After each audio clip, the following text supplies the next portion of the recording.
the timeless leadership methodology of Zhuge Liang. So the big question is, what can a strategist from the 3rd century really teach a 21st century CEO? Well, it turns out pretty much everything that matters. We're talking about how to build unshakable loyalty, how to drive game-changing innovation, and, most importantly, how to create a legacy that actually lasts. So here's how we're going to break down his playbook. We've got 5 key pillars. First, the strategist's grand plan. Then, winning hearts, not just battles. Third is the innovation engine, followed by leadership with objective trust. And finally, we'll look at building a lasting legacy. All right, let's jump right into our first pillar, the strategist's plan. Because look, before you can lead anybody, anywhere, you have to give them a really compelling reason to follow you. And that all starts with a crystal clear long-term vision. No, get this. Before Zhuge Liang even accepted the job offer from his future boss, Liu Bei, he showed up with what's known as the Longzhong Plan.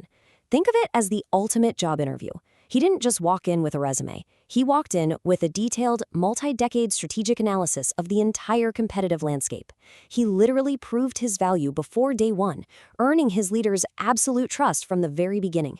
What's so amazing here is that this reads just like a modern business strategy for a startup trying to break into a tough market. He said, look, don't go head-to-head with the market leaders. It's a losing battle. Instead, he identified underserved markets, these resource-rich territories, to build a strong base. He proposed a strategic partnership, told them to focus on internal development, and then laid out a clear long-term plan for disruption. This is an absolute masterclass in how to position yourself when you're the underdog. Okay, moving on to our second pillar. A brilliant plan is totally useless without a committed team to execute it. And this really gets to the core of Zhuge Liang's philosophy. True, lasting victory isn't about overpowering your competition. It's about winning over people. This quote, which he adopted as his guiding principle, says it all. For him, conquering a city, or, closing a deal, winning a contract, that was all secondary. The primary goal was always to win the heart, to earn genuine buy-in. And this wasn't just for his own team. It applied to his allies and even his enemies. And here is his method in action. It's an incredible story. When a regional leader named Meng Huo rebelled, Zhuge Liang didn't just roll in and crush him. No, he captured and then released him 7 different times. I mean, think about that. You can almost see it as a 7-step onboarding process for a hostile stakeholder. Each time he released him, it was a calculated move to demonstrate strength, fairness, and respect. This wasn't just a war. It was a masterclass in conflict resolution. So, what was the result of all this? This is the crucial part. Instead of ending up with a resentful, occupied territory that would just drain resources to manage, Zhuge Liang gained a fiercely loyal ally who secured the entire region for him. He literally transformed a high-cost problem into a zero-cost, high-value strategic asset. Now that is the long-term ROI of a heart-first approach. Now, let's pivot a little from soft skills to hard execution with our third pillar, the innovation engine. Zhuge Liang knew that a great vision and a loyal team still need the right tools and processes to win. This is especially true when you're outgunned and under-resourced, which he often was. I mean, just look at how his ancient solutions map directly to modern business challenges. You have supply chain problems on tough terrain. He developed these incredible semi-automated transport devices. You don't have a big enough army? He invents a repeating crossbow, a tool that dramatically increases the output of every single soldier. You're facing complex battlefield maneuvers? He creates the 8 formations, a disciplined, repeatable process that absolutely terrified his opponents. The man was basically a CTO and a COO all rolled into one. This brings us to pillar number 4, and it's a really crucial one that ties everything together. Leadership with objective trust. How did he manage to keep such deep trust while also pushing for such high performance?